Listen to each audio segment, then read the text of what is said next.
সুপ্রভাত। এডুকেশন অনলাইনে সবাইকে স্বাগত।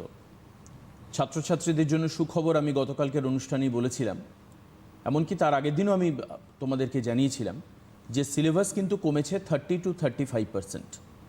আজকের সাবজেক্ট ইকোনমিক্স, তারও সাবজেক্ট কমেছে ডেফিনেটলি ক্লাস 12-এর। যারা মাধ্যমিক এবং উচ্চ মাধ্যমিক দিচ্ছ তাদের জন্য এটা ভাবার কোনো কারণ নেই যে যারা 9 বা 11-এ পড়ো তাদের জন্য সিলেবাস কমছে, তা কিন্তু নয়। তো কাজেই 12-এর কতটা কি চ্যাপ্টার কমলো, কি হলো নতুন সিলেবাস সূচি, কোন কোন জায়গাগুলো বাদ গেল সেগুলো একটু জেনে নেওয়া দরকার।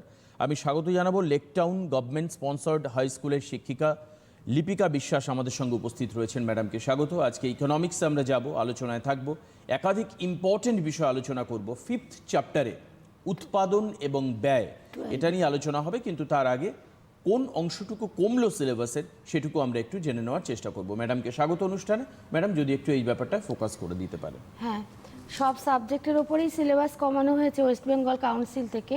তো ইকোনমিক্সের ওপর যে সাবজেক্টগুলো বাদ গেছে সেগুলো আমি বলছি, তোমরা নোট ডাউন করো, খুব ইম্পর্টেন্ট বিষয়। Chapter 11 monopoly market, chapter 11 monopoly market, তোমাদের বাংলায় ওটা আছে একচেটিয়া বাজার। চ্যাপ্টার 12 কস্ট ডিটারমিন্ড প্রাইসিং, ওটা তোমাদের আছে ব্যয় দ্বারা দাম নির্ধারণ। তার নেক্সট চ্যাপ্টার 13 ফ্যাক্টর মার্কেট, ওখানে তোমাদের আছে উপাদানের বাজার বলে। Next chapter 15 determination of income and employment, আয় ও কর্মসংস্থান নির্ধারণ। চ্যাপ্টার 17 ফিসকাল পলিসি, রাজকোষ নীতি। Chapter 18 international trade and balance of payment, আন্তর্জাতিক বাণিজ্য ও লেনদেন উদ্বৃত্ত। চ্যাপ্টার 19 মেজার্স অফ ডিসপারশন, অর্থাৎ অঙ্কের তোমাদের একটাই চ্যাপ্টার আছে, সেই চ্যাপ্টারটাও বাদ দিয়েছে, চ্যাপ্টার 19-এ সেটা রয়েছে। তাহলে একবার আমি শুধু এবার চ্যাপ্টারগুলোর নাম বলবো, তোমরা একটু লিখে নাও। Chapter 11, chapter 12, chapter 13, chapter 15, chapter 17, chapter 18 and chapter 19, এই 7টা চ্যাপ্টার টোটাল বাদ গেছে। বেশ, অনেক সুবিধা হলো। কিন্তু এই সিলেবাসটা যদি আরও আগে বলে দেওয়া যেত, আজ থেকে মার্চ মাসের আগে, তাহলে মনে হয় ছাত্রছাত্রীদের আরও সুবিধা হতো। কারণ বেশিরভাগ স্কুলেই কিন্তু যেখানে যেখানে অনলাইন এডুকেশন চলেছে, যেখানে যেখানে অনলাইন ক্লাস চলেছে, সেখানে সেখানে কিন্তু এই সিলেবাসগুলো শেষ করা হয়ে গেছে। যাই হোক, শেখার কোনো বিকল্প নেই, শিখেছো তাতে কোনো ক্ষতি নেই, কিন্তু নাম্বার তোলবার জন্য এবার যে পরীক্ষা তাতেই বিষয়গুলো থাকবে না। আজকে যে চ্যাপ্টার নিয়ে আলোচনা হবে সেটা হচ্ছে উৎপাদন ব্যয়। খুব ইম্পর্টেন্ট এটা, কস্ট অফ প্রোডাকশন। প্রথম প্রশ্ন ম্যাডাম উত্তর দেবেন, তোমরা খুব ভালো করে মন দিয়ে বোঝো, শোনো, হাতে পেন খাতা নিয়ে বসো, এবং পরবর্তী সময় তোমরা ইউটিউব বা ফেসবুক থেকে এই অনুষ্ঠান আবার দেখে নিতে পারবে। এটা তোমাদের কাছে একটা রাইট অপশন রয়েছে। এসব প্রথম প্রশ্ন হচ্ছে উৎপাদন ব্যয় কাকে বলে ম্যাডাম? উৎপাদন ব্যয় হচ্ছে কোনো ফার্ম বা উৎপাদন প্রতিষ্ঠান উৎপাদন করার জন্য বিভিন্ন উপাদান নিয়োগ করে বা ভাড়া করে। এই উপাদানগুলো নিয়োগ বা ভাড়া করার জন্য যে অর্থ খরচ হয় তাকে বলা হয় উৎপাদন ব্যয়। অর্থাৎ এক কথায় বলা যায় উৎপাদনের জন্য ফার্মের যে ব্যয় হয় তাকে বলা হয় উৎপাদন ব্যয়। যেমন জ্বালানির জন্য ব্যয়, কাঁচামালের জন্য ব্যয়, পরিবহন ব্যয়, শ্রমিকের মজুরি বাবদ ব্যয়, এগুলো সবই হচ্ছে উৎপাদন ব্যয়ের উদাহরণ। আমরা চলে আসছি পরের প্রশ্নে। আর্থিক উৎপাদন ব্যয়, মানি কস্ট অফ প্রোডাকশন কাকে বলে? দেখো দ্বিতীয় প্রশ্ন, লিখে নাও তোমরা প্রশ্নগুলো। আর্থিক উৎপাদন ব্যয়, যখন উৎপাদন ব্যয়টাকে অর্থের মাধ্যমে প্রকাশ করা হচ্ছে তখন তাকে বলা হচ্ছে আর্থিক উৎপাদন ব্যয়। অর্থাৎ যদি শ্রমিকের মজুরি অর্থের মাধ্যমে দেওয়া হয় তাহলে সেই খরচটা হবে বা সেই ব্যয়টা হবে আর্থিক উৎপাদন ব্যয়। তাহলে অর্থের মাধ্যমে প্রকাশিত উৎপাদন ব্যয়কে আমরা বলছি আর্থিক উৎপাদন ব্যয়। চলে আসছি আমরা 3 নম্বর প্রশ্নে। 3 নম্বর প্রশ্ন, প্রকৃত উৎপাদন ব্যয় বা রিয়েল কস্ট প্রোডাকশন কাকে বলে? রিয়েল কস্ট অফ প্রোডাকশন বা প্রকৃত উৎপাদন ব্যয় সেটা হচ্ছে যে উপাদানগুলো উৎপাদনের কাজে নিয়োগ করার জন্য উপাদানের মালিককে অনেক দুঃখ কষ্ট বা ত্যাগ স্বীকার করতে হয়। এটাকেই বলা হচ্ছে প্রকৃত উৎপাদন ব্যয়। এবার একটা এক্সাম্পল দিলে তোমরা বুঝতে পারবে। ধরো একজন শ্রমিক যখন তার শ্রম দিচ্ছে, তখন শ্রমিক তার বিশ্রামকে পরিত্যাগ করে শ্রম দিচ্ছে। এই শ্রম দেওয়ার জন্য তার বিশ্রাম পরিত্যাগ হচ্ছে এবং তার জন্য তাকে যে ত্যাগ স্বীকার করতে হচ্ছে, তার জন্য যে ব্যয়টা হচ্ছে সেইটাই হচ্ছে এখানে প্রকৃত উৎপাদন ব্যয়। তাহলে অর্থের মাধ্যমে প্রকাশিত ব্যয়টাকে আমরা বলছি আর্থিক উৎপাদন ব্যয়। আর উপাদানের মালিকের উপাদান যোগান দেওয়ার জন্য যে ত্যাগ স্বীকার করতে হচ্ছে, যে দুঃখ কষ্ট ভোগ করতে হচ্ছে, সেটাকে আমরা বলছি প্রকৃত উৎপাদন ব্যয়। পরের প্রশ্নে চলে আসে 4 নম্বর, সুযোগ ব্যয় বা অপরচুনিটি কস্ট কাকে বলে? সুযোগ ব্যয় হচ্ছে যে কোনো ক্ষেত্রে যদি দুটো সুযোগ গ্রহণের সুবিধা থাকে, কিন্তু সেক্ষেত্রে যদি একটি সুযোগ গ্রহণ করা হয়, তাহলে সেই গৃহীত সুযোগটির ব্যয় পরিমাপ করা হয় পরিত্যক্ত সুযোগটির দ্বারা। তাহলে কি বললাম? দুটো সুযোগ গ্রহণের যদি সুবিধা থাকে, কিন্তু সেক্ষেত্রে যদি একটি সুযোগ গ্রহণ করা হয়, তাহলে গৃহীত সুযোগটির ব্যয় পরিমাপ করা হবে পরিত্যক্ত সুযোগটির দ্বারা। একটা এক্সাম্পল দিলে তোমরা ভালো করে বুঝবে। যেমন ধরো, এক খণ্ড জমিতে ধান চাষ করা যায়, আবার গম চাষও করা যায়। এবার ধান চাষ করলে ধরো 5 কুইন্টাল ধান উৎপন্ন হচ্ছে, গম চাষ করলে ধরো 6 কুইন্টাল গম উৎপাদন হচ্ছে। এবার যদি সেই কৃষক ধান চাষ করেন, তাহলে সমাজ কি হলো? 6 কুইন্টাল গম উৎপাদনের থেকে বঞ্চিত থাকলো। তাহলে 5 কুইন্টাল ধানের সুযোগ ব্যয় এখানে হবে 6 কুইন্টাল গম। আবার বিপরীতটাও হতে পারে, যদি তিনি গম চাষ করেন, তাহলে 6 কুইন্টাল গমের সুযোগ ব্যয় হবে 5 কুইন্টাল ধান। অর্থাৎ যে সুযোগটা গৃহীত হলো না, তার পরিমাণের দ্বারা যে সুযোগটা গৃহীত হলো তার ব্যয়টাকে পরিমাপ করা হচ্ছে। এটাকে বলা হচ্ছে অপরচুনিটি কস্ট বা সুযোগ ব্যয়। 5 নম্বরে চলে আসি। 5 নম্বর প্রশ্ন, স্বল্পকালে কোনো উৎপাদন প্রতিষ্ঠানের ব্যয়কে কত ভাগে ভাগ করা হয় এবং সেগুলো কি কি? স্বল্পকাল, এটা তোমরা মাথায় রাখবে। সময়টাকে আমি উল্লেখ করেছি স্বল্পকাল, এরও কারণ আছে, আমি পরে সেই আস্তে আস্তে যাব সেই প্রশ্নগুলোতে। স্বল্পকালে আমরা উৎপাদন প্রতিষ্ঠানের ব্যয়কে দুটি ভাগে ভাগ করি। একটাকে বলি স্থির ব্যয়, ফিক্সড কস্ট, আর একটাকে বলি পরিবর্তনীয় ব্যয়, ভেরিয়েবল কস্ট। তো এই দুভাগে আমরা ভাগ করছি স্বল্পকালে উৎপাদন ব্যয়কে। চলে আসছি 6 নম্বর প্রশ্নে, স্থির ব্যয় কাকে বলে? উদাহরণ দাও।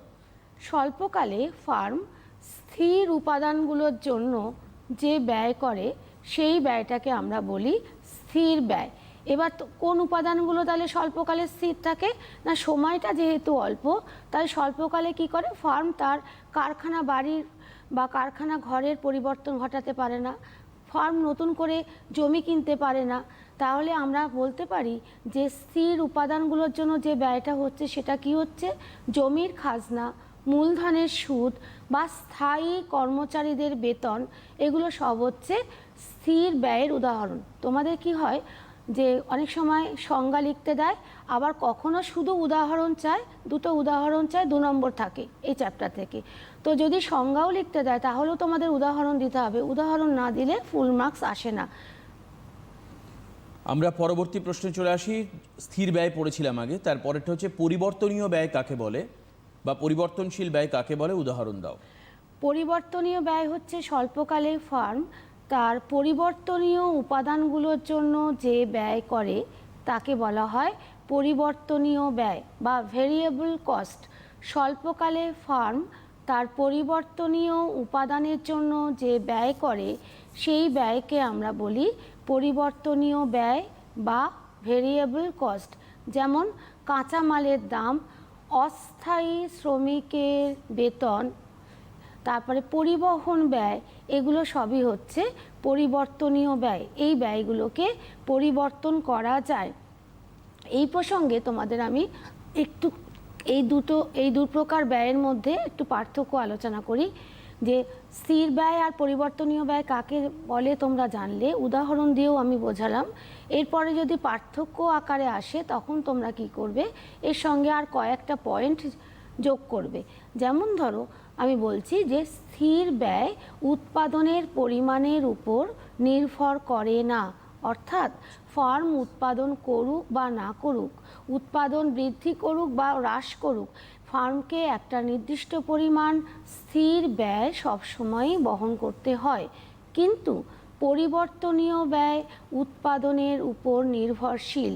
ফার্ম যদি উৎপাদন না করে তাহলে তাকে কাঁচামাল কিনতে হয় না, তাহলে তার পরিবহন ব্যয় দিতে হয় না, তাহলে তাকে অস্থায়ী শ্রমিক নিয়োগ করতে হয় না, তাহলে উৎপাদনের ওপর নির্ভরশীল। উৎপাদন যদি না করে তাহলে পরিবর্তনীয় ব্যয় শূন্য হয়। উৎপাদন যদি বৃদ্ধি করে তাহলে পরিবর্তনীয় ব্যয় বাড়ে, আর উৎপাদন যদি হ্রাস করে তাহলে পরিবর্তনীয় ব্যয় হ্রাস পায়। এই পার্থক্যগুলো লিখলেই তোমাদের হবে।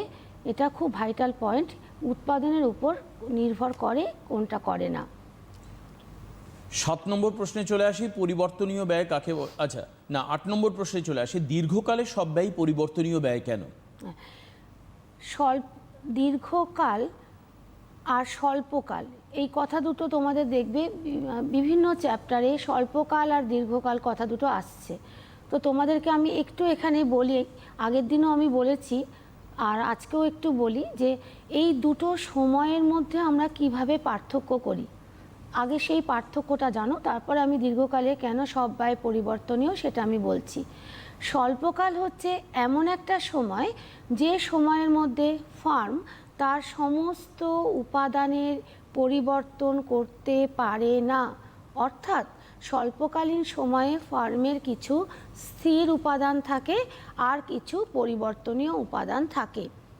কিন্তু দীর্ঘকালীন সময় এমন একটা সময় যে সময়ের মধ্যে ফার্ম তার সমস্ত স্থির উপাদানের পরিবর্তন করতে পারে, অর্থাৎ দীর্ঘকালে কোনো স্থির উপাদান থাকে না। দীর্ঘকালে সমস্ত উপাদানই হচ্ছে পরিবর্তনীয় উপাদান। ঠিক এই জায়গাটাতেই আমি বলবো যে দীর্ঘকালে সব ব্যয়ই পরিবর্তনীয় ব্যয় কেন।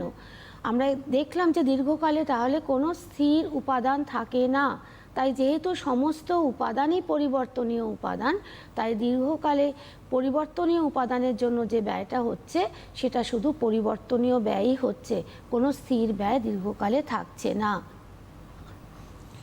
বেশ, আমরা পরের প্রশ্নে চলে আসি, গড় ব্যয় কাকে বলে? 9 নম্বর প্রশ্ন, গড় ব্যয় কাকে বলে? আচ্ছা, এটা আমি আপনি একটু দেখিয়ে দেবেন, তাই তো? মানে বোর্ড ওয়ার্ক করে দেখিয়ে দেবেন। বেশ, ঠিক আছে, আমরা বোর্ডে চলে যাই।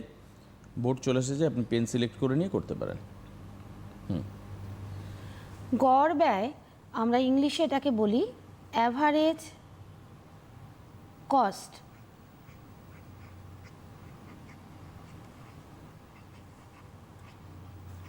আমি লিখছি এই কারণেই, আমি এই শর্ট টার্মগুলো ইউজ করব, কারণ এইগুলো তোমাদের সবসময় জানতে হবে। তাহলে অ্যাভারেজ কস্ট হচ্ছে গড় ব্যয়, সেটাকে শর্টে বলা হচ্ছে এসি। তাহলে মোট ব্যয়কে উৎপাদনের পরিমাণ দিয়ে ভাগ করলে, মোট ব্যয়কে উৎপাদনের পরিমাণ দিয়ে ভাগ করলে গড় ব্যয় পাওয়া যায়। তাহলে মোট ব্যয়, সেটাকে যদি আমরা বলি টোটাল কস্ট, টোটাল কস্ট হচ্ছে মোট ব্যয়, সেটাকে শর্টে আমি লিখছি টিসি ডিভাইডেড বাই উৎপাদনের পরিমাণটাকে ডিনোট করছি কিউ দিয়ে। তাহলে টিসি বাই কিউ এটা হচ্ছে অ্যাভারেজ কস্ট বা গড় ব্যয়। মোট ব্যয়কে উৎপাদনের পরিমাণ দিয়ে ভাগ করা হচ্ছে। একটা এক্সাম্পল দিলে বুঝতে পারবে। ধরো 10 ইউনিট উৎপাদন করতে একটা ফার্মের মোট ব্যয় হচ্ছে 100 টাকা। তাহলে উৎপাদন হলো কয় ইউনিট? 10 ইউনিট। তার জন্য মোট ব্যয় কত হলো? 100 টাকা। তাহলে 100 টাকা ডিভাইডেড বাই 10 ইউনিট, এটাকে করে যে ব্যয়টা আসছে অ্যাভারেজ করে, সেটা হচ্ছে 10 টাকা। তাহলে অ্যাভারেজ কস্ট হচ্ছে 10 টাকা। এইভাবে আমরা অ্যাভারেজ কস্ট বের করি। অনেক সময় তোমাদের ছোট একটা অঙ্ক দিয়ে দেওয়া হয়, এইভাবে কি করে অ্যাভারেজ কস্ট বার করতে হয়, এরপরে আসবো কি করে মার্জিনাল কস্ট বার করতে হয় সেইগুলো। তার জন্য আমি একটা এক্সাম্পল দিয়েও বুঝিয়ে দিলাম। পরের প্রশ্ন আসতে পারি তো? পরের প্রশ্ন রয়েছে হচ্ছে, প্রান্তিক ব্যয় কাকে বলে? গড় ব্যয় পড়লে অ্যাভারেজ কস্ট কাকে বলে, এরপর হচ্ছে মার্জিনাল কস্ট কাকে বলে, প্রান্তিক ব্যয় কাকে বলে? এটা বোর্ড ইউজ করি। বোর্ডে যাবেন তো?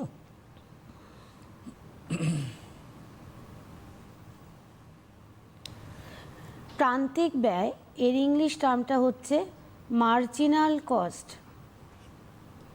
মার্জিনাল কস্ট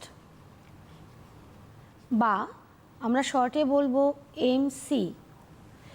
এক একক অতিরিক্ত দ্রব্য উৎপাদনের জন্য ফার্মের মোট ব্যয় যত একক বাড়ে, অথবা উল্টোটাও বলতে পারি, এক একক দ্রব্য কম উৎপাদনের জন্য ফার্মের মোট ব্যয় যতটা কমে তাকে আমরা বলি প্রান্তিক ব্যয়। তাহলে এক কথায় কি বলছি, তাহলে মোট ব্যয়টা উৎপাদনের পরিমাণটা বৃদ্ধির সাথে সাথে বৃদ্ধি পেতে পারে, আবার উৎপাদনের পরিমাণটা হ্রাস পাওয়ার সাথে সাথে হ্রাস পেতে পারে। তার মানে এক কথায় কি হচ্ছে, উৎপাদনের পরিবর্তনের ফলে মোট ব্যয়ের যে পরিবর্তন হচ্ছে তাকে আমরা বলছি মার্জিনাল কস্ট। তাহলে marginal cost MC equal to আমরা লিখছি delta TC, delta TC by delta Q. তোমাদের আগেই বলেছি টিসি হচ্ছে টোটাল কস্ট আর কিউ হচ্ছে উৎপাদনের পরিমাণ, আর ডেল্টা মিনস চেঞ্জ অর্থাৎ পরিবর্তন। তাহলে উৎপাদনের পরিবর্তনের ফলে মোট ব্যয়ের পরিবর্তন, delta TC by delta Q.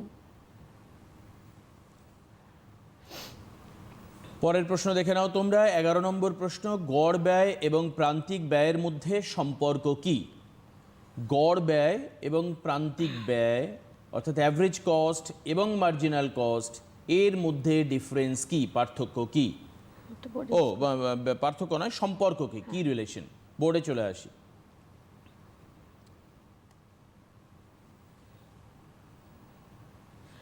গড় ব্যয় এবং প্রান্তিক ব্যয়ের মধ্যে তিনটে সম্পর্ক আছে। আমি সেই তিনটে সম্পর্ক আগে লিখছি, তারপর আমি একটা ডায়াগ্রাম দিয়ে বুঝিয়ে দেব সেই তিনটে সম্পর্ক। ফার্স্ট যে সম্পর্কটা আছে সেটা হচ্ছে এসি যখন কমে, এসি আর এমসি আমি আগেই বলেছি কি, এসি যখন কমে এমসিও তখন কমে এবং বেশি হারে কমে, বেশি হারে কমে। তাহলে কি লিখলাম, এসি যখন কমে এমসিও তখন কমে এবং বেশি হারে কমে, অর্থাৎ এমসি এসির থেকে বেশি হারে কমছে। 2 নম্বর, এসি যখন সর্বনিম্ন হয়, এসি যখন সর্বনিম্ন হয় তখন এসি ও এমসি পরস্পর সমান হয়। সম্পর্কগুলো লেখো, নাহলে রেখাচিত্রের মাধ্যমে যখন ব্যাখ্যা দেব তখন বুঝতে পারবে না। 3 নম্বর হচ্ছে এসি যখন বাড়ে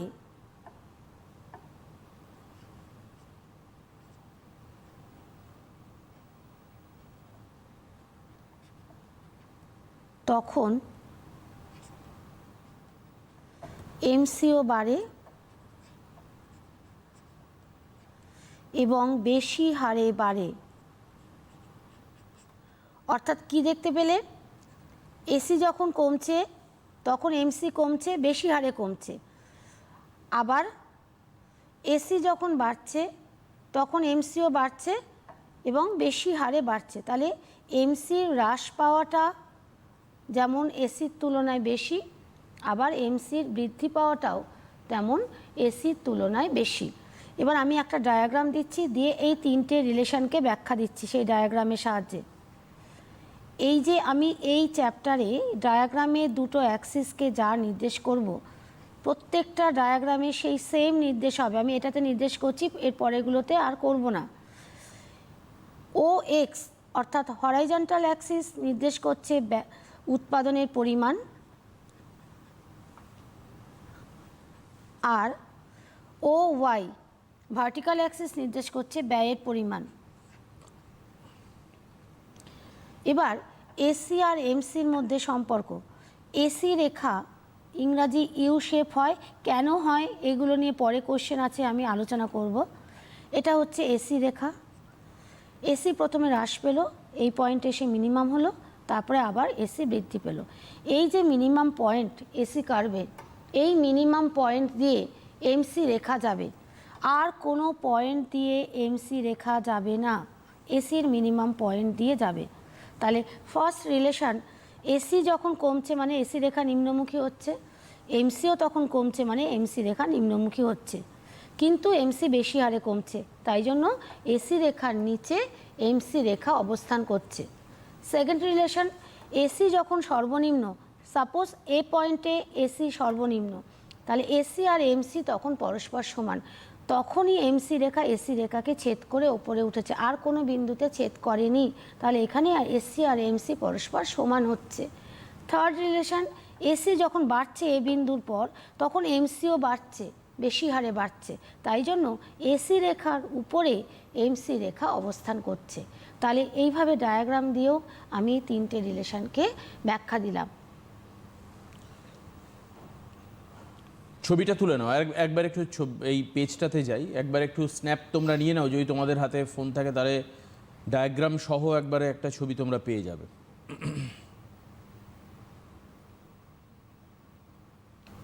গেল, চলো আমরা চলে আসি পরের প্রশ্ন। পরের প্রশ্ন দেখো, গড় স্থির ব্যয় রেখার আকৃতি কি?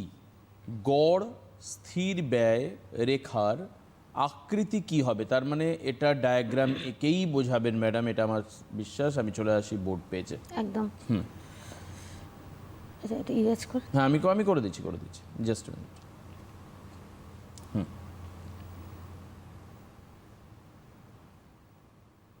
ইরেজ হয় না।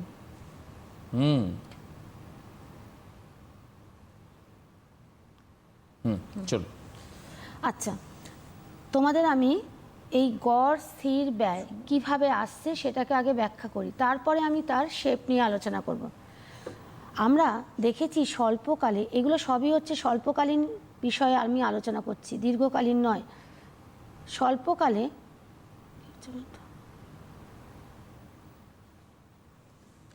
স্বল্পকালে মোট ব্যয় টিসি গঠিত হয় মোট স্থির ব্যয় total fixed cost TFC plus মোট পরিবর্তনীয় ব্যয় টোটাল ভেরিয়েবল কস্ট। এবার তোমাদেরকে বললাম গড় ব্যয় মানে মোট ব্যয়কে উৎপাদনের পরিমাণ দিয়ে ভাগ করব। তাহলে আমি যদি বোথ সাইডকে উৎপাদনের পরিমাণ দিয়ে ভাগ করি তাহলে পাবো, ম্যাথামেটিক্যালি এটা একটু করে নাও, এটা কোনো বইতে পাবে না, টিসি বাই কিউ, তোমাদের বুঝতে সুবিধা হবে, equal to TFC by Q plus TVC by Q, অর্থাৎ বোথ সাইডকে আমি কিউ দিয়ে ভাগ করলাম, তাহলে টিসি বাই কিউ এটা ইকুয়াল টু আমরা কি জানি, অ্যাভারেজ কস্ট, আমি আগেই বোঝালাম, ইকুয়াল টু তাহলে টিএফসি বাই কিউ সেটা ইকুয়াল টু কী হবে, এএফসি, অর্থাৎ অ্যাভারেজ ফিক্সড কস্ট, গড় স্থির ব্যয়, এই রেখাটার আকৃতিতে আমি আসছি, প্লাস টিভিসি বাই কিউ, তাহলে কী হবে, এভিসি, অর্থাৎ অ্যাভারেজ ভেরিয়েবল কস্ট, গড় পরিবর্তনীয় ব্যয়। এবার তোমাদের স্যার যে কোশ্চেনটা বললেন যে গড় স্থির ব্যয় রেখার আকৃতি কি সেটা ব্যাখ্যা করো। গড় স্থির ব্যয় মানে এএফসি কার্ভের আকৃতি হচ্ছে আয়তক্ষেত্রিক পরাবৃত্ত, বা ইংলিশে এটাকে বলা হয় রেক্ট্যাঙ্গুলার হাইপারবোলা। সেটা কেন কেন এই শেপটা হচ্ছে, আমি একটা ছবি আঁকছি, এঁকে তোমাদেরকে বোঝাচ্ছি। ওই বললাম দুটো অ্যাক্সিস কি নির্দেশ করবে, নিজেরা লিখে নেবে। এবার এএফসি রেখাটা এরকমভাবে ক্রমশ নিচের দিকে নামবে, কিন্তু অনুভূমিক অক্ষকে টাচ করবে না। টাচ না করলে ছেদ করারও কোনো প্রশ্ন আসে না। কেন? আমরা দেখলাম এএফসি হচ্ছে টিএফসি বাই কিউ, তাহলে টিএফসি আমি আগেই যখন আমি পার্থক্যটা বলেছি, যে আমি বলেছি টোটাল ফিক্সড কস্ট সব সময় স্থির থাকে, এর কোনো পরিবর্তন হয় না, তাই উৎপাদনের পরিমাণ যতই বাড়ানো হয় ততই এই অনুপাতটা কমতে থাকে। কারণ তোমাদের দেখো এখানে তোমাদের নিউমারেটারে রয়েছে টিএফসি, অর্থাৎ লবে রয়েছে টিএফসি, আর ডিনোমিনেটরে রয়েছে কিউ উৎপাদনের পরিমাণ, হরে রয়েছে উৎপাদনের পরিমাণ, তাহলে আমার হর ক্রমশ বাড়ছে আর লবটা ফিক্সড রয়েছে, তাহলে ম্যাথামেটিক্যাল নিয়মে কি হচ্ছে, এই অনুপাতটা ক্রমশ কমছে। তাই উৎপাদন বৃদ্ধির সাথে সাথে এই অনুপাতটা যেহেতু ক্রমশ কমে, সেই জন্য এএফসি ক্রমশ কমে, তাই জন্য এএফসি রেখা নিচের দিকে নামতে থাকে। কিন্তু যেহেতু ফার্মকে সবসময়ই একটা টিএফসি বহন করতে হয় উৎপাদন না করলেও, তাই টিএফসি যেহেতু কখনোই শূন্য হয় না, তাই জন্য এএফসিও কখনোই শূন্য হয় না।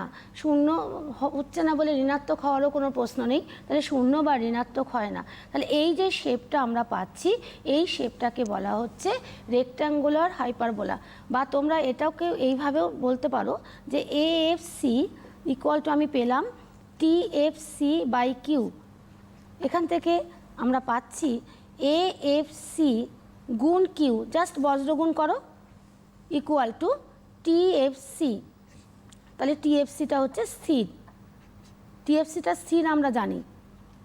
তাহলে এই শেপটা নিচ্ছে রেক্ট্যাঙ্গুলার হাইপারবোলা, অর্থাৎ আয়তক্ষেত্রিক পরাবৃত্ত। এইটার মাধ্যমেও আমরা এটাকে ব্যাখ্যা করতে পারি। ছবি নিয়ে নাও চট করে, খুব সুন্দর, পাশে ইকুয়েশনস করা আছে, ডায়াগ্রাম আছে। হ্যাঁ, বোর্ডের ছবি, টিভি থেকে নাও স্ন্যাপ। বেশ, প্রশ্নে চলে আসি। প্রশ্ন দেখো, এরপর হচ্ছে আমরা চলে আসবো গড় স্থির ব্যয়রেখার আকৃতি আমরা বললাম। এবার হচ্ছে 13 নম্বর প্রশ্ন তোমাদের জন্য, গড় পরিবর্তনীয় রেখা, গড় পরিবর্তনীয় রেখা ইউ আকৃতির হয় কেন? গড় পরিবর্তনীয় রেখার আকৃতি ইউ এর মতো কেন, এই হচ্ছে প্রশ্ন। যাব পেজ কি চেঞ্জ করে দেবো ম্যাডাম? না, আমি এখানে বোঝালে সুবিধা হবে, এই বোঝানোটা লাগবে। ওকে ওকে, রাইট। আচ্ছা, গড় পরিবর্তনীয় ব্যয় রেখা ইংরাজি ইউ অক্ষরের মতো কেন হয়, এটা হচ্ছে কোশ্চেন। বা তোমাদের যদি বলা হয় গড় পরিবর্তনীয় ব্যয় রেখার আকৃতি ব্যাখ্যা করো, তোমরা শুরুতেই বলবে এই রেখার আকৃতি ইউ অক্ষরের মতো, এবং কেন সেই কারণটা আমি ব্যাখ্যা দিচ্ছি। তোমরা এক্ষুনি দেখলে যে আমি এভিসি কোথা থেকে পেলাম না, টিভিসিকে কিউ দিয়ে ভাগ করে এভিসি পেলাম। তাহলে এভিসি রেখা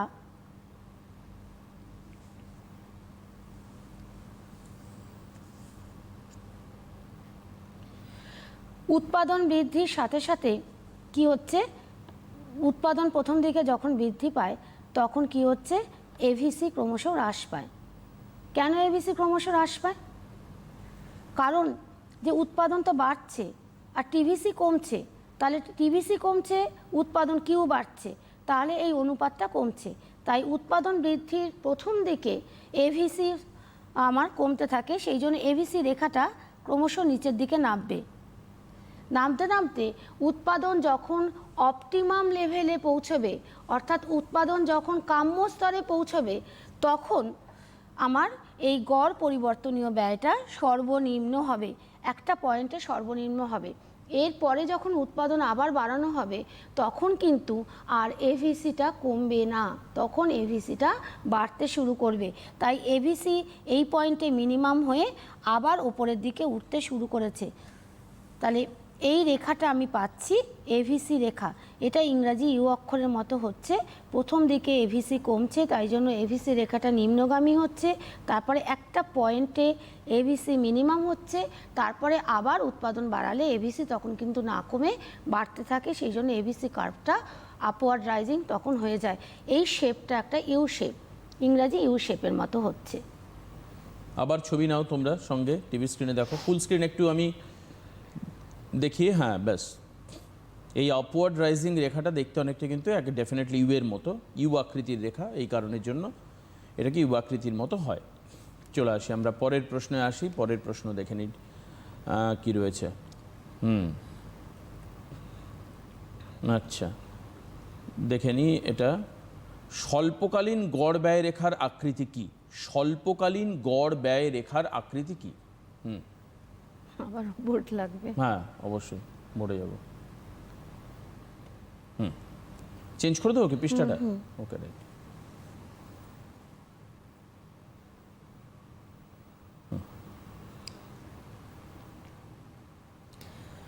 আমরা এক্ষুনি পেলাম, কিভাবে পেলাম আমি ম্যাথামেটিক্যালি দেখিয়েছি, আমি আর এখন অতটা দেখাচ্ছি না, জাস্ট কি পেলাম দেখাচ্ছি।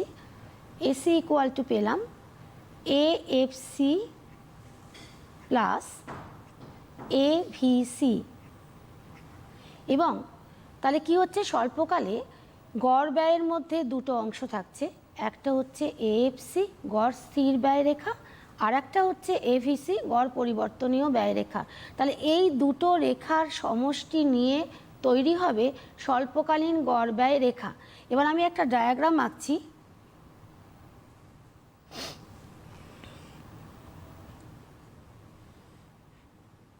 খুব মন দিয়ে আমার কথার সঙ্গে ডায়াগ্রামটাকে মেলানোর চেষ্টা করবে।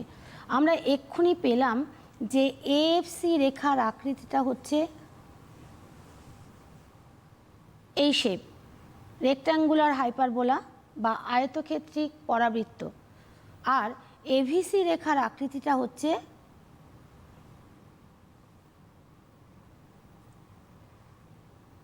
এই শেপ। এভিসি মিনিমাম হচ্ছে এ পয়েন্টে, সাপোজ তখন উৎপাদনের পরিমাণ হচ্ছে ও কিউ।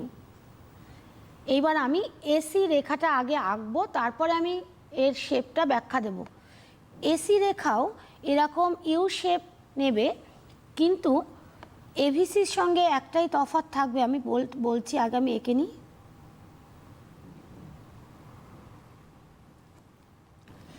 দেখো তোমরা, এভিসি মিনিমাম হয়েছে এ পয়েন্টে, কিন্তু এটা হচ্ছে শর্ট রান এসি, স্বল্পকালীন গড় ব্যয় বলে আমি এস এ সি লিখলাম, short run average cost, S A C লিখলাম। এইখানে এসএসির মিনিমাম পয়েন্টটা হচ্ছে, আমি শো করছি এখানে দেখাচ্ছি, বি পয়েন্ট। তাহলে বি পয়েন্টে উৎপাদন কতটা হচ্ছিল, ও কিউ ওয়ান। এবার কেন এসএসসি কার্ভটাও ইউ শেপ হচ্ছে, আর কেনই বা এভিসির মিনিমাম পয়েন্টের ডান দিকে এসএসসি গিয়ে মিনিমাম হচ্ছে, এই টোটাল আলোচনাটা আমি 3টে স্তরে ভাগ করে করব। প্রথম স্তরে আমি বলবো যে প্রথমে উৎপাদন বৃদ্ধির প্রথম দিকে আমরা দেখেছি দুটো কার্ভই নিচের দিকে নামছে, এএফসিও নিচের দিকে নামছে, আবার এভিসিও নিচের দিকে নামছে। এই দুটো কার্ভের নিচের দিকে নামার মিলিত ফলস্বরূপ এসি কার্ভও প্রথম দিকে নিচের দিকে নামবে, তাই জন্য এসএসসি রেখাটা প্রথমে নিচের দিকে নেমেছে। এবার এভিসি এ পয়েন্টে মিনিমাম হয়েছে, কিন্তু এসি মিনিমাম হয়েছে তারও কিছুক্ষণ পরে ডান দিকে বি পয়েন্টে, কারণ এই যে পোর্শনটুকুতে এএফসি এবং এভিসি নিচের দিকে নামার মিলিত ফলস্বরূপ এসি নিচের দিকে নামলো, তারপরে এভিসি ওপরের দিকে উঠতে শুরু করেছে, কিন্তু শুরুটা তার গতিটা হচ্ছে কম, কিন্তু সেই সময় এএফসি কী করছে, দ্রুত গতিতে নিচের দিকে নামছে। এই সেকেন্ড যে স্তরটা আমি আলোচনা করছি, এই সেকেন্ড স্তরে এএফসির নিম্নগামী শক্তি এভিসির ঊর্ধ্বগামী শক্তির চেয়ে অনেক বেশি, এবং এই বেশি নিম্নগামী শক্তির প্রভাবে এসি রেখা ওপরের দিকে না গিয়ে আরও কিছুটা নিচের দিকে নেমে এলো। তার জন্য এভিসি যে পয়েন্টে মিনিমাম হয়েছে তার ডান দিকে আরও কিছুটা নেমে গিয়ে এসি মিনিমাম হয়েছে বি পয়েন্টে। এই গেল আমার সেকেন্ড স্তরের ব্যাখ্যা। থার্ড স্তরে আমরা দেখতে পাচ্ছি যে এভিসি দ্রুত গতিতে ওপরের দিকে উঠছে, কিন্তু তখন এএফসি নিম্নগামী শক্তি অনেকটাই কমে এসেছে, আর তার নিম্নগামী শক্তি খুব বেশি নেই। সেই কারণে এই অবস্থায় এভিসির ঊর্ধ্বগামী শক্তির প্রভাবে এসি রেখা আর নিচের দিকে না নেমে এভিসির ঊর্ধ্বগামী শক্তির প্রভাবে এসি রেখাটা ওপরের দিকে উঠতে শুরু করলো। অর্থাৎ এসএসসিও আমরা দেখলাম প্রথমে নিচের দিকে নামে, তারপরে একটা পয়েন্টে মিনিমাম হয়, তারপরে সেটা আবার ওপরের দিকে উঠতে শুরু করে। তাহলে এই শেপটা আমরা ইউ আকৃতি দিয়েই ব্যাখ্যা করি। এই হচ্ছে স্বল্পকালীন গড় ব্যয় রেখা, কেন ইংরাজি ইউ অক্ষরের মতো হয়। হয়ে গেল, ছবি নিয়ে নাও তোমরা। এটা যদি সময় পাই আবার পরে একটু ব্যাখ্যা করব। ডেফিনেটলি 100 বার নিশ্চিত। বিষয়টা একটু বেশ, চলে আসি পরের প্রশ্ন। আচ্ছা বেশ, দেখো এর পরেরটা হচ্ছে 15 নম্বর প্রশ্ন আমরা আসবো 15 নম্বর প্রশ্ন। স্বল্পকালীন গড় ব্যয় এবং দীর্ঘকালীন গড় ব্যয়ের মধ্যে সম্পর্ক কি? স্বল্পকালীন গড় ব্যয় এবং দীর্ঘকালীন গড় ব্যয়ের মধ্যে সম্পর্ক কি? হ্যাঁ, স্বল্পকালীন গড় ব্যয় এবং দীর্ঘকালীন গড় ব্যয় এর মধ্যে সম্পর্ক হচ্ছে যে দীর্ঘকালীন গড় ব্যয় কখনোই স্বল্পকালীন গড় ব্যয়ের থেকে বেশি হয় না। সমান হতে পারে, স্বল্পকালীন গড় ব্যয়ের সঙ্গে সমান হতে পারে, কিন্তু কখনোই স্বল্পকালীন গড় ব্যয়ের থেকে বেশি হয় না। কারণ কি না, সময়টা যেহেতু দীর্ঘ, তাই সেই দীর্ঘকালীন সময়ে ফার্ম কি করতে পারে, তার সমস্ত স্থির উপাদানগুলোর পরিবর্তন ঘটিয়ে উৎপাদনের মাত্রার পরিবর্তন ঘটাতে পারে এবং উপযুক্ত ব্যবস্থা গ্রহণের মাধ্যমে ফার্ম তার উৎপাদন ব্যয়টাকে কমিয়ে আনতে পারে। তাই দীর্ঘকালীন সময়ে দীর্ঘকালীন গড় ব্যয় স্বল্পকালীন গড় ব্যয়ের থেকে কখনোই বেশি হতে পারে না, স্বল্পকালীন গড় ব্যয়ের থেকে কম হয় এবং সমানও হতে পারে, কিন্তু কখনোই বেশি হতে পারে না। তো তোমাদের এখানে একটা 1 নম্বরের শর্ট কোশ্চেন আসে যে তোমাদের যদি বলা হয় যে দীর্ঘকালীন গড় ব্যয় সর্বদাই স্বল্পকালীন গড় ব্যয়ের চেয়ে কম হয়, ট্রু না ফলস, তোমরা কিন্তু অবশ্যই ফলস লিখবে। সর্বদাই কিন্তু হয় না, কখনো কখনো সমান হয়। কিন্তু তোমাদের যদি বলা হয় যে সমান দীর্ঘকালীন গড় ব্যয় স্বল্পকালীন গড় ব্যয়ের সঙ্গে সমান হয় অথবা কম হয়, তাহলে কিন্তু তোমরা তখন সেটাকে ট্রু লিখবে। কিন্তু সর্বদাই যদি কম হয় লেখে, তাহলে কিন্তু তোমরা ট্রু লিখবে না, কারণ সমানও হতে পারে। এটা মাথায় রাখবে। তার কি আমরা পরের প্রশ্নে আসবো? পরের প্রশ্নে আমরা চলে আসি। পরের প্রশ্নে হচ্ছে দীর্ঘকালীন গড় ব্যয় রেখার আকৃতি ব্যাখ্যা করো। দীর্ঘকালীন গড় ব্যয় রেখার আকৃতি ব্যাখ্যা করো, আমরা এই প্রশ্নে যাব। আচ্ছা, পেজ চেঞ্জ করে দিই। এখানে থাক, এটা থাক, করে দিয়েছি। দেখব। আচ্ছা, দীর্ঘকালীন গড় ব্যয়, এতক্ষণ আমরা আলোচনা করলাম short run average cost curve নিয়ে, অর্থাৎ SAC রেখা নিয়ে। এখন আমি আলোচনা করছি লং রান অ্যাভারেজ কস্ট।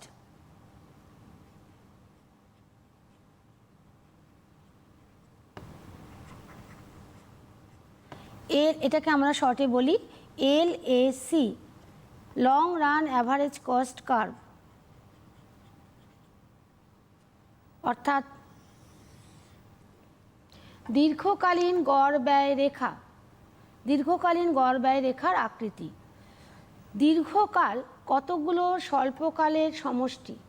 ধরো আমরা যদি 3 মাসকে একটা স্বল্পকাল বলি এবং 1 বছরকে একটা দীর্ঘকাল বলি, তাহলে এখানে আমরা কি দেখতে পাচ্ছি যে একটা দীর্ঘকাল 4টে স্বল্পকাল নিয়ে গঠিত। বা যদি আমরা 4 মাসকে একটা স্বল্পকাল বলি আর 1 বছরকে একটা দীর্ঘকাল বলি, তাহলে আমরা দেখতে পাচ্ছি একটা দীর্ঘকাল 3টে স্বল্পকাল নিয়ে গঠিত। এরকম তোমরা যে কোনোভাবে ধরে নিতে পারো। তাহলে দীর্ঘকালীন গড় ব্যয় রেখা অবশ্যই কতগুলো স্বল্পকালীন গড় ব্যয় রেখার সমষ্টি হবে, অর্থাৎ দীর্ঘকালীন গড় ব্যয় রেখা কতগুলো স্বল্পকালীন গড় ব্যয় রেখাকে নিয়ে গঠিত হয়। এবং দীর্ঘকালীন গড় ব্যয় রেখার শেপটাও কিন্তু ইউ শেপ হয়। আমি ছবিটা আঁকছি, কেন ইউ শেপ হচ্ছে সেটাও বুঝিয়ে দিচ্ছি। এবং এই ইউ শেপের সাথে শর্ট রান অ্যাভারেজ কস্ট কার্ভের ইউ শেপের পার্থক্য আছে, সেটাও কোশ্চেন আছে, আমি পরে আলোচনা করব। দীর্ঘকালীন গড় ব্যয় রেখা প্রথম দিকে নিচের দিকে নামে, উৎপাদনের প্রথম দিকে নিচের দিকে নামে, তারপরে একটা পয়েন্টে মিনিমাম হয়, হয়ে আবার এইভাবে ছড়িয়ে গিয়ে একটা ইউ শেপ নেয়। কিন্তু এই ইউ শেপটা তোমরা দেখতে পাচ্ছ স্বল্পকালীন সময়ে যে গড় ব্যয় রেখাটা এঁকেছিলাম তার থেকে একটু বেশি চ্যাটালো, আরও চ্যাটালো করে আঁকা যায়। এইবার LAC রেখার এরকম শেপ নেওয়ার কারণ কি? এর কারণ হচ্ছে বৃহদায়তন উৎপাদনের আয়তনজনিত ব্যয় সংকোচ এবং আয়তনজনিত ব্যয় বাহুল্য। অর্থাৎ বৃহদায়তন দীর্ঘকাল মানে ফার্ম তখন বৃহৎ মাত্রায় উৎপাদন করবে এবং বৃহদায়তন উৎপাদনের ফলে প্রথম দিকে কিছু ব্যয় সংকোচ ঘটে। কেমন না, ধরো এক বৃহৎ মাত্রায় উৎপাদনের ফলে একসাথে অনেকটা কাঁচামাল চলে আসছে, তাহলে পাইকারি দরে কাঁচামাল পাচ্ছে, একই পরিবহন ব্যয়তে কাঁচামালগুলো আনা যাচ্ছে, তাহলে এরকমভাবে ব্যয় সংক্ষেপ ঘটে। তো সেই ব্যয় সংক্ষেপ সেটাকে আমরা বলি আয়তনজনিত ব্যয় সংকোচ বা ব্যয় সংক্ষেপ।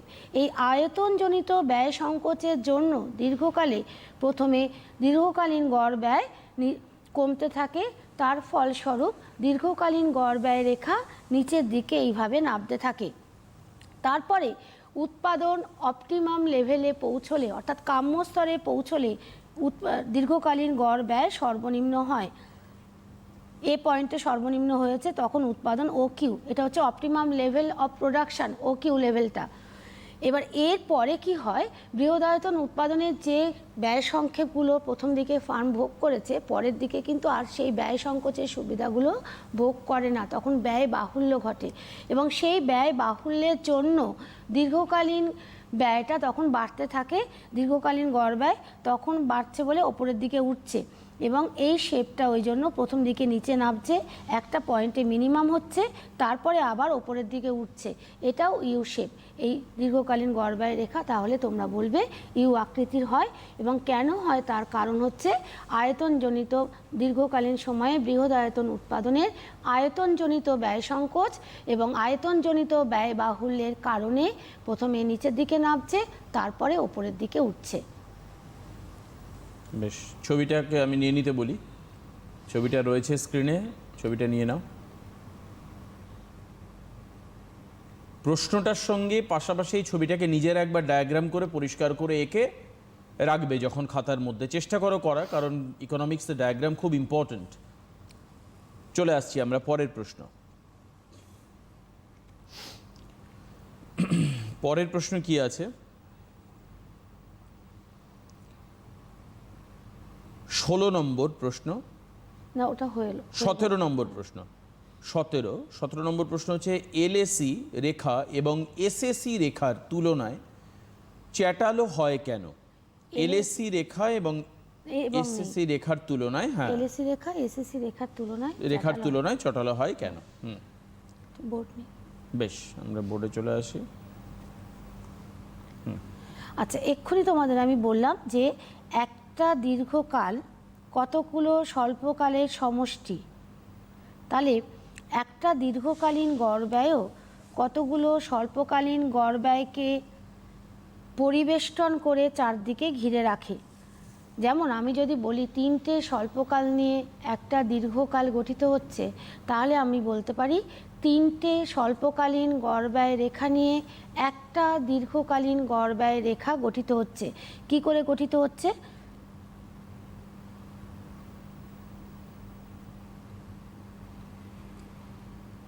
আচ্ছা, এটা হচ্ছে আমাদের LAC কার্ভ। তোমরা কি করবে, LAC কার্ভটা একটু মোটা ধরনের হয়, তাই তোমরা একবার করে আবার পেন্সিলটাকে বুলিয়ে দিয়ে এটাকে একটু মোটা করবে।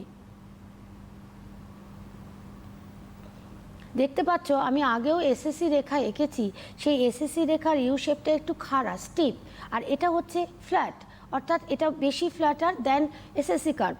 তো কেন হচ্ছে?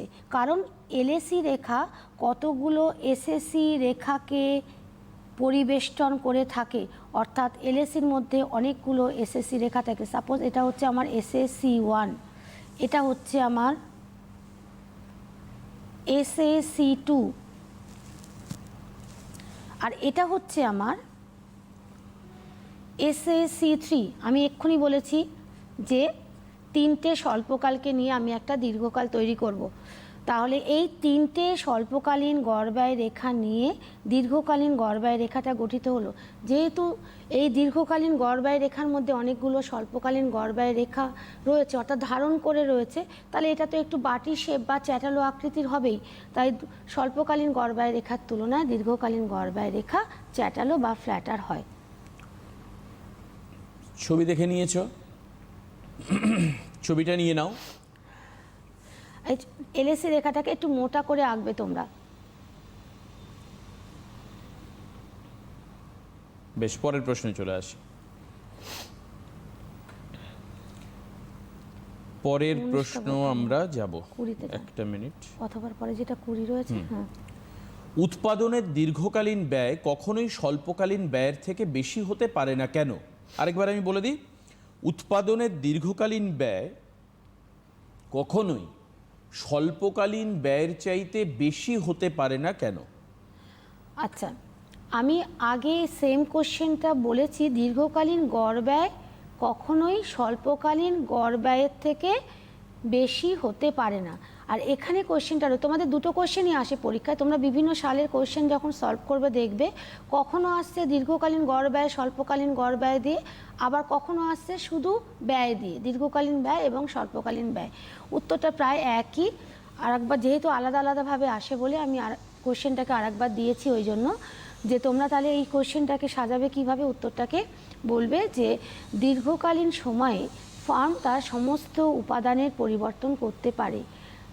যেমন দীর্ঘকালীন সময়ে ফার্ম নতুন কারখানা বাড়ি কিনতে পারে, দীর্ঘকালীন সময়ে ফার্ম তার নতুন মূলধনী যন্ত্রপাতি কিনতে পারে। অর্থাৎ যে উপাদানগুলো স্বল্পকালে স্থির ছিল সেই উপাদানগুলোকে ফার্ম দীর্ঘকালে পরিবর্তন করতে পারে। শুধু তাই নয়, এই উপাদানগুলোকে পরিবর্তন করে দীর্ঘকালে ফার্ম তার উৎপাদনের মাত্রার পরিবর্তন করতে পারে। উৎপাদনের মাত্রা কাকে বলে? যে আয়তনে ফার্ম উৎপাদন করে সেটাকে বলা হয় উৎপাদনের মাত্রা। তাহলে সেই উৎপাদনের আয়তনের বা মাত্রার পরিবর্তন করতে পারে। এবং যেহেতু সময়টা দীর্ঘ, সেহেতু ফার্ম কী করে, উপযুক্ত ব্যবস্থা গ্রহণের মাধ্যমে তার ব্যয়টাকে আরও কমিয়ে নিয়ে আসতে পারে। তাই জন্য দীর্ঘকালীন ব্যয় সবসময় স্বল্পকালীন ব্যয়ের থেকে কম হয়, কখনোই দীর্ঘকালীন ব্যয়টা স্বল্পকালীন ব্যয়ের থেকে বেশি হবে না। বেশি যদি হয় তাহলে তো ফার্ম আর উৎপাদন করবে না। দীর্ঘকালীন সময়ে ফার্ম উৎপাদন করছে অথচ তার ব্যয়টা স্বল্পকালীনের থেকেও বেশি হচ্ছে, তাহলে তো ফার্মের পক্ষে উৎপাদন করাটা লাভজনক হবে না, লোকসান হবে। তাহলে তো দীর্ঘকালে ফার্ম এমনিই উৎপাদন করা বন্ধ করে দেবে। তো কখনোই দীর্ঘকালীন ব্যয়টা কখনোই স্বল্পকালীন ব্যয়ের থেকে বেশি হতে পারে না। পরের প্রশ্নে আসি, 21 নম্বর প্রশ্ন। এলএসি রেখাকে পরিকল্পনা রেখা বলা হয় কেন? এলএসি রেখা কেন পরিকল্পনা রেখা এবং পরিকল্পনা রেখা বলে তাকে চিহ্নিত করা হয় কেন? LAC long run average cost কার্ভকে আমরা প্ল্যানিং কার্ভ বা পরিকল্পনা রেখা বলি কেন? দীর্ঘকালীন গড় ব্যয় রেখা থেকে ফার্মের দীর্ঘকালীন সময়ের উৎপাদন পরিকল্পনা এবং কর্মসূচি আমরা জানতে পারি। অর্থাৎ দীর্ঘকালীন গড় ব্যয় রেখা ফার্মের দীর্ঘকালীন উৎপাদন পরিকল্পনা এবং কর্মসূচিকে রূপায়িত করে। তাই জন্য দীর্ঘকালীন গড় ব্যয় রেখাকে আমরা পরিকল্পনা রেখা বা প্ল্যানিং কার্ভ বলি। একদম। আচ্ছা, আর একটা কোশ্চেন ছিল, মোড়ক রেখা বলা হয় কেন? এখন তো এলএসি রেখাকে দেখছি আমি কোশ্চেনের মধ্যে কোথায় আছে, এই যে 18 নম্বর কোশ্চেন। 18 নম্বর। আচ্ছা, ঠিক এক্স্যাক্টলি 18 নম্বর কোয়েশ্চেন দেখো, এলএসি রেখাকে লেফাফা রেখা বা মোড়ক রেখা বলা হয় কেন? খুব ইম্পর্টেন্ট। এলএসি রেখাকে লেফাফা রেখা, লেফাফা মিন্স হচ্ছে লেটার, হিন্দিতে বলা হয়, বা মোড়ক রেখা বলা হয় কেন? আচ্ছা, আমি যে ছিলাম, হ্যাঁ ওইটাই দিয়ে দিন, ওটা দিয়েই ব্যাখ্যা করব।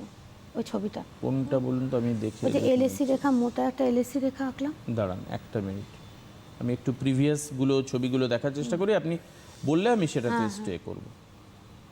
এই যেটা। আচ্ছা, এলএসি রেখাকে মোড়ক রেখা বা লেফাফা রেখা, স্যার তো বললেন লেফাফার মানেটা কি, আর ইংলিশটা আরও যদি আমি বলি, এনভেলপ কার্ভ কেন বলা হয়? এনভেলপ মানে কি তোমরা নিজেরা বলো? খাম, তাই তো? এনভেলপ মানে হচ্ছে খাম। খামের মধ্যে অনেক জিনিস ভরা থাকে, তেমনি এলএসি রেখার মধ্যেও অনেক জিনিস ভরা রয়েছে। কি জিনিস ভরা রয়েছে না, কতগুলো এসএসি কার্ভ রয়েছে।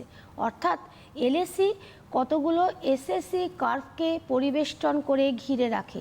যেহেতু এলএসির মধ্যে কতগুলো এসএসসি কার্ভ রয়েছে, অর্থাৎ এলএসি কতগুলো এসএসসি কার্ভকে ধারণ করে থাকে, তাই জন্য সেই এনভেলাপের সঙ্গে তুলনা করে এলএসি রেখাটাকে বলা হয় এনভেলাপ কার্ভ বা লেফাফা রেখা বা মোড়ক রেখা। তাহলে এলএসি রেখাকে কেন আমরা লেফাফা রেখা বা মোড়ক রেখা বা এনভেলাপ কার্ভ বলছি, তাহলে তোমরা বুঝতে পারছো। আচ্ছা, বেশ। আর কোন আচ্ছা। ছবি কি আপনি বোঝাবেন? হ্যাঁ, আমার অনেক বোঝানোর আছে। এদের যদি আমি যতটা বোঝালাম, মোটামুটি চ্যাপ্টারটা শেষ করেছি, এবার যতটা বোঝালাম এর উপরে ওদের যদি কিছু জিজ্ঞাসা থাকে করুক, নাহলে আমি আরও কিছু এলাবোরেটলি বোঝাবো। ডেফিনেটলি, যদি কোনো জিজ্ঞাসা থাকে তো অবশ্যই তোমরা কিন্তু প্রশ্ন করতে পারো। আমি জানি যদি ফোন আসে তাহলে আমি রিকোয়েস্ট করব আমার যারা টেকনিক্যালস রয়েছেন তাদের ফোনটাকে অ্যালাউ করবার জন্য আমরা নেব সেটা। ম্যাডাম, আমরা বোঝানোতে চলে আসি। হাতে সময় আছে আর 7 মিনিট মতো, 7 মিনিট মতোই আছে। আচ্ছা, তাহলে আমি শুরু করছি। আমি ওখানে আমি বলেছিলাম যে আর্থিক উৎপাদন ব্যয়কে দুভাগে প্রথমে ভাগ করেছিলাম। কোনটাতে যাব বলুন? আমি কোন ছবি আপনি খুঁজছেন? না, আপনি ক্লিয়ার পেজ খুঁজছেন তো? ক্লিয়ার পেজ দিন। ওকে, রাইট, একটা মিনিট।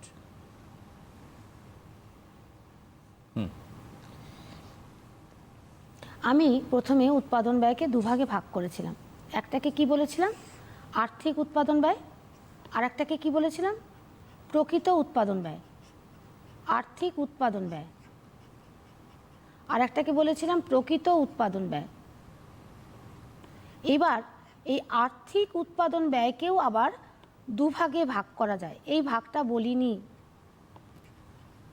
সময় পেয়েছি বলে দিচ্ছি। আর্থিক উৎপাদন ব্যয়কে দুভাগে ভাগ করা যায়। একটাকে বলা হয় প্রকাশ্য ব্যয় বা সুস্পষ্ট ব্যয়। প্রকাশ্য ব্যয়, আমি একটা করে টার্ম লিখছি, তোমরা দুটো টার্মই লেখো, বা সুস্পষ্ট ব্যয়। আর একটাকে বলা হয় অপ্রকাশ্য ব্যয়, অপ্রকাশ্য ব্যয় বা অন্তর্নিহিত ব্যয়। এই দুভাগে ভাগ করা হয়। এটা কিন্তু আর্থিক উৎপাদন ব্যয়কে এই দুভাগে ভাগ করছি। এবার প্রকাশ্য ব্যয় কাকে বলে বা সুস্পষ্ট ব্যয় কাকে বলে? সুস্পষ্ট মানে বুঝতে পারছো, বা প্রকাশ্য মানে বুঝতে পারছো, যেটা প্রকাশ পাচ্ছে, যে ব্যয়টা প্রকাশ পাচ্ছে। ফার্ম উৎপাদন করার জন্য যে উপাদানগুলোকে বাইরে থেকে সংগ্রহ করে সেগুলোর জন্য যে ব্যয়টা হয় সেটা প্রকাশ্যে আসে, সেই ব্যয়টাকে আমরা বলি প্রকাশ্য ব্যয়। যেমন ফার্ম যদি কাঁচামাল কেনে, ফার্ম যদি শ্রমিকদের বেতন দেয়, মজুরি দেয়, তাহলে অর্থের মাধ্যমে দিচ্ছে, তাহলে এই যে ব্যয়টা প্রকাশ্যে আসছে এটাকে আমরা বলছি প্রকাশ্য ব্যয়। তাহলে অপ্রকাশ্য ব্যয়টা কি না, অনেক সময় কি হয়, উৎপাদক উৎপাদনের সময় নিজস্ব কিছু উপাদান ব্যবহার করে। ওই নিজস্ব উপাদানগুলো যদি ব্যবহার না করত তাহলে তাকে কি করতে হতো, ওই উপাদানগুলোকে বাইরে থেকে কিনতে হতো বা সংগ্রহ করতে হতো। তখন ওই উপাদানগুলোর জন্য একটা ব্যয় আরোপিত হতো। এই যে আরোপিত ব্যয়টা হচ্ছে সেটাকে আমরা বলছি অপ্রকাশ্য ব্যয়। ফার্ম বা উৎপাদক যেহেতু নিজস্ব উপাদান ব্যবহার করছে তাই এই ব্যয়টা প্রকাশ্যে আসছে না। আমি একটা এক্সাম্পল দিলে বুঝতে পারবে। ধরো একজন উৎপাদক তার উৎপাদনের কাজে নিজস্ব মূলধন ব্যবহার করলো, কিন্তু সে যদি এই মূলধনটা অন্য কাউকে ধার দিত তাহলে তো সে মূলধনের সুদ পেত। সেই সুদটাকে আমরা এখানে অপ্রকাশ্য ব্যয় বলবো, যেটা ওর মধ্যে লুকিয়ে রয়েছে, অন্তর্নিহিত রয়েছে। যে ফার্ম উৎপাদক তার নিজস্ব উপাদান ব্যবহার করার জন্য এইটা তো অন্য কাউকে দিলে ফার্ম সুদ পেত, বা যদি অন্যের থেকে মূলধন সে নিত তাহলে তো তাকে সুদটা দিতে হতো, কিন্তু নিজস্ব মূলধন ব্যবহার করার জন্য তো নিজেকে নিজে সুদ দিচ্ছে না উৎপাদক। তাহলে এই যে ব্যয়টা, এটা কিন্তু অন্তর্নিহিত রয়েছে। এই ব্যয়টাকে আমরা বলছি অপ্রকাশ্য ব্যয় বা অন্তর্নিহিত ব্যয়। বুঝতে পারলে? আচ্ছা, এরপরে আর কিছু কি আমরা দেখব? কোনো কোশ্চেনের? আর সময় আছে কতটা? আরও ধরুন মিনিট 3 মিনিট সময় আছে। 3 মিনিট সময় আছে। যদি আবারও একবার বলছি যে তোমাদের যদি কোনো প্রশ্ন থাকে তো ডেফিনেটলি তোমরা ফোন করতে পারো। দেখো টেলিভিশন স্ক্রিনের নিচে সরাসরি কথা বলবার জন্য নাম্বার যাচ্ছে, এই নাম্বারে তোমরা কল করতে পারো। যদি কোনো প্রশ্ন থাকে তোমরা করে নিতে পারো। আলোচনা। আচ্ছা, তাহলে আমি 3 মিনিটে যদি একটা ডায়াগ্রাম দিয়ে কিছু বোঝাতে পারি একটু রাইট। দেখি। আমি তোমাদের শুরুতে লিখেছিলাম TC equal to TFC plus TVC. এইবার তোমাদের বলা হয় যে এইটা কিন্তু বারবার স্বল্পকালীন সময়, টিএফসি থাকছে মানে থাকছে মানে এটা স্বল্পকালীন, কারণ দীর্ঘকালীনে কোনো টিএফসি থাকবে না, ফিক্সড কস্ট থাকবে না। তাহলে টিএফসি এবং টিভিসি রেখার শেপটা কি তার ওপর ডিপেন্ড করছে টিসি রেখার শেপটা। টিএফসি যেহেতু আমি বলেছি উৎপাদনের উপর নির্ভর করে না, উৎপাদন বাড়ুক বা কমুক টিএফসি একই থাকে, তাই জন্য টিএফসি রেখাটা অনুভূমিক অক্ষের সঙ্গে সমান্তরাল হয়। যদিও আমার হাতটা বেঁকে গেছে, স্কেল দিয়ে আঁকিনি, তো টিএফসি রেখাটা অনুভূমিক অক্ষের সমান্তরাল হবে। আর যেহেতু ফার্মের উৎপাদন শূন্য হলেও তাকে একটা নির্দিষ্ট পরিমাণ টিএফসি বহন করতে হয়, যেমন ও বিন্দুতে মূল বিন্দুতে ফার্মকে ওএ পরিমাণ টিএফসি বহন করতে হচ্ছে। আবার ফার্ম যদি উৎপাদন বাড়িয়ে, উৎপাদন তখন শূন্য, আবার ফার্ম যদি উৎপাদন বাড়িয়ে ও কিউ করে তাহলেও ফার্মকে ওএ পরিমাণ টিএফসি বহন করতে হচ্ছে। আরও যদি বাড়ায় তাহলেও সেই একই ওএ পরিমাণ টিএফসি বহন করতে হচ্ছে। কিন্তু টিভিসি উৎপাদনের পরিমাণের উপর নির্ভরশীল। উৎপাদনের প্রথম দিকে টিভিসি অবতল আকৃতির হয়, অর্থাৎ টিভিসি কমতে থাকে, এবং উৎপাদনের পরের দিকে টিভিসি উত্তল আকৃতির হয়, কনভেক্স টু দ্য অরিজিন হয়। প্রথমে হয় কনকেভ টু দ্য অরিজিন, তারপরে হয় কনভেক্স টু দ্য অরিজিন, তখন টিভিসি বাড়তে থাকে। তাহলে টিভিসি রেখার শেপটা, টিভিসি শুরু হবে কিন্তু মূলবিন্দু থেকে, কারণ আমি বলেছি উৎপাদন না হলে কিন্তু মোট পরিবর্তনীয় ব্যয় 0 হয়, তাই জন্য মূলবিন্দু থেকে শুরু হচ্ছে এবং শেপটা হচ্ছে এই হচ্ছে টিভিসি। প্রথম পোর্শনটা অবতল, তারপরে পোর্শনটা হচ্ছে উত্তল, concave to the origin, next convex to the origin. প্রথম দিকে টিভিসি কমছে, পরের দিকে টিভিসি বাড়ছে। এই দুটোর সমষ্টি হচ্ছে টিসি। কিন্তু টিসি রেখাটা যেহেতু তার মধ্যে টিএফসিও আছে টিভিসিও আছে, তাই শেপটা নেবে টিভিসির, কিন্তু শুরু হবে মূলবিন্দু থেকে নয়। কারণ হচ্ছে টিএফসি কখনোই শূন্য হয় না, তার মধ্যে একটা না শূন্য হওয়ার পার্ট রয়েছে। টিভিসি শূন্য হলেও টিসি শূন্য হয় না, তাই সেটা এইখান থেকে শুরু হবে, ওয়ে পয়েন্ট থেকে। এই হচ্ছে আমার টিসি রেখার আকৃতি। তাহলে স্বল্পকালীন সমস্ত ব্যয়রেখাগুলোর আকৃতি আমি একটা ডায়াগ্রামের মাধ্যমে প্রকাশ করলাম। Thank you very much madam, অনেক অনেক ধন্যবাদ। আগামী অনুষ্ঠানে আবারও দেখা হবে। আজকে এই পর্যন্তই। সবাই ভালো থাকবেন, সুস্থ থাকবেন। নমস্কার ম্যাডামকে, নমস্কার সবাইকে।